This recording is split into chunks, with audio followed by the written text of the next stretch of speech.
వికారాబాద్ జిల్లా పరిగిలో అసలు ఏం జరుగుతోంది? పరిగి మండలంలో శిలాఫలకాలు ఎందుకు టార్గెట్ చేశారు? నెల రోజుల వ్యవధిలో 3 శిలాఫలకాలను పగలగొట్టిన గుర్తు తెలియని వ్యక్తులు. పరిగి మండలం నజీరాబాద్ తండా సమీపంలో పోలీసుల మధ్య డంపింగ్ యార్డ్ను ఏర్పాటు చేశారు అధికారులు.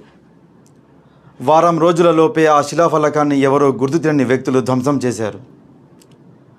అది మరమక ముందే తుంకులగడ్డ సమీపంలో బంజారా భవన్ కోసం ఏర్పాటు చేసిన శిలాఫలకాన్ని ధ్వంసం చేశారు. నేడు నస్కల్ గ్రామంలో బస్తీ దవాఖానా కోసం నిన్న శిలాఫలకం దిమ్మె నిర్మించారు. అది కూడా ఉదయం లేచి చూసేసరికి ధ్వంసం చేశారు. జిల్లాలో ఎన్నడూ లేని విధంగా పరిగిలో శిలాఫలకాలను ఎందుకు పగలగొడుతున్నారు అని ప్రశ్నార్థకం ఏర్పడింది. శిలాఫలకం సమీపంలో సీసీ కెమెరాలు కూడా ఏర్పాటు చేశారు. కానీ ఇప్పటి వరకు ధ్వంసం చేసిన వారిని పట్టుకోలేకపోయారు. విచిత్రం ఏమిటంటే నస్కల్ గ్రామంలో శిలాఫలకం సమీపంలో ఉన్న సీసీ కెమెరాలు ఉదయం 3 గంటల వరకే ఫుటేజ్ ఉన్నట్టు సమాచారం వినిపిస్తోంది. ఇది ఒక పక్కా ప్లాన్ ప్రకారమే చేస్తున్నట్టు అనుమానాలు కనిపిస్తున్నాయి. శిలాఫలకాల ధ్వంసం ఇక్కడితో ఆగుతాయా లేక మరింత పెరుగుతాయా అనేది వేచి చూడాల్సిందే. 10 గంటల దగ్గర నేను ఈ ఇంటి ఆయన గిన్నె ఊపుకున్నాం. నైట్కు మేము ఇంట్లోకి పోయినాం. మాకు యాద్ తెలియదు. ఇక పొద్దుగాల ఎన్ని గంటలకు చూసాను?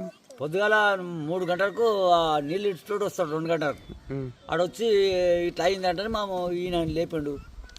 లేపితే చూస్తే సాప్ అయింది. దేనికోసం కట్టరా ఇది? ఇది దవాఖానా కడతారట. దవాఖానా కొరకు ఎమ్మెల్యే సాబ్ వస్తారంటే అది కడతామంటే కట్టిండు. నిన్న వస్తానంట. ఎప్పుడు వస్తుంది ఎమ్మెల్యే సాబ్? ఎప్పుడు వస్తాను చెప్పారు? 2 తారీఖు 3 తారీఖు వస్తానంట. ఊళ్ళో బస్తీ దవాఖానా గురించి ఇనాగ్రేషన్ గురించి శిలాఫలకం కట్టినరు. కట్టిన తర్వాత ఈ గుర్తు తెలియని వ్యక్తులు గూళ్ళగొట్టడం జరిగింది. ఇటువంటి గూళ్ళగొట్టడం పద్ధతి కాదు. ఇటు చుట్టుపక్కల కూడా ఇటువంటి 2-3 ఇష్యూ జరిగింది. దీని మీద పోలీసు వాళ్ళు తగిన చర్యలు తీసుకోవాలని కోరుకుంటున్నాము. ఇటువంటి మళ్ళీ జరిగితే మటుకు ఊరుకునేది లేదని.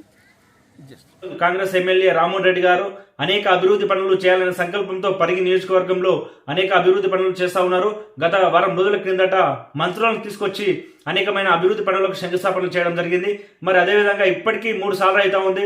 మొన్న మాదారం కావచ్చు, మొన్న పరిగి పట్టణంలో తుంకులగడ్డలు కావచ్చు, ఈరోజు నస్కల్లో కావచ్చు అనేకమైనటువంటి శిలాఫలకాలు ధ్వంసం చేయడం జరుగుతుంది. అభివృద్ధి పనులను అడ్డుకోవడం జరుగుతుంది.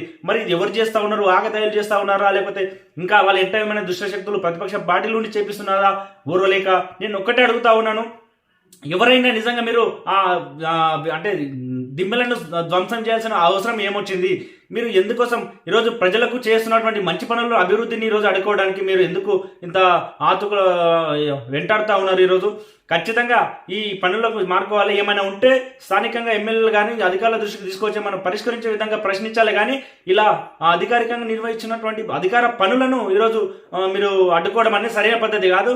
వెంటనే జిల్లా పోలీసు యంత్రాంగం కానీ పరిగి నియోజకవర్గం పోలీసులు కానీ వీరు ఎవరున్నారని చెప్పి వెంటనే వెతికి పట్టుకొని వీళ్ళకు ఖచ్చితంగా కఠినమైన శిక్ష విధించాలి. చట్టపరంగా శిక్ష విధించి వాళ్ళను మీడియా మూలకంగా ప్రజలందరూ అందరూ కూడా వాళ్ళకి ఏ శిక్ష విధిస్తున్నారు అనేది ప్రతి ఒక్కరికి తెలియజేయాలి. ఎందుకోసం అంటే ఇలాంటి సంఘటనలు పునరావృతం జరగొద్దు అంటే ఇప్పుడు చేసినటువంటి దొంగలకు నీచులకు ఈరోజు కఠినమైన ఎలాంటి చర్యలు తీసుకున్నారని చెప్పేసి అందరికీ కూడా తెలియాలి. లేకపోతే రోజు రోజుకు ఈరోజు పెరుగుతూ ఉన్నాయి. ఇలాంటి ఘటనలు పునరావృతం జరగకుండా ఖచ్చితంగా ఎవరైనా సరే అధికారిక పనులను మాత్రము అడ్డుకోవద్దు. పనులు చేపించుకోవాలి. అవసరమైతే ఏం సమస్యలున్నా ఈరోజు ఎమ్మెల్యేలు ఉన్నారు, అధికారులు ఉన్నారు, అందరు ఉన్నారు. తీసుకొచ్చి ఈరోజు అభివృద్ధి పనులు ఇంకా ముందుకు వెళ్ళిపోవాలి. కానీ ఇలా అభివృద్ధి కార్యకలాపాలను ఈరోజు అడ్డుకోవడం అనేది సరైన పద్ధతి కాదు.